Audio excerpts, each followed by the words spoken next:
Lori and Mark, it's really interesting to see the different ways people are now getting to work. Here's the latest info. You can see in 2017, 48% of people used public transit to get to work downtown. 10% used rideshare like van pooling and carpooling.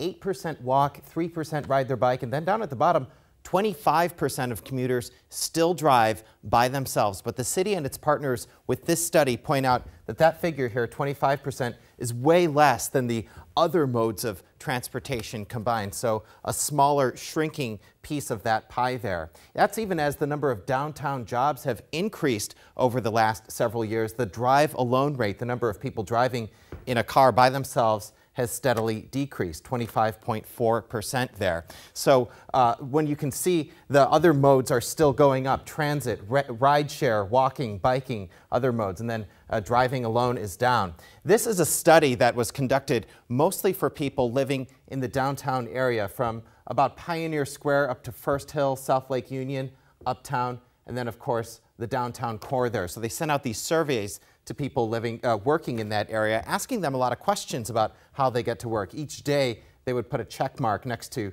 the various modes of transportation. And then the city tallies that all up to see how people's habits are changing over time. Now, why is all of this important? Well, there are some big changes for the next few years that could make it quite difficult for anyone trying to get through downtown.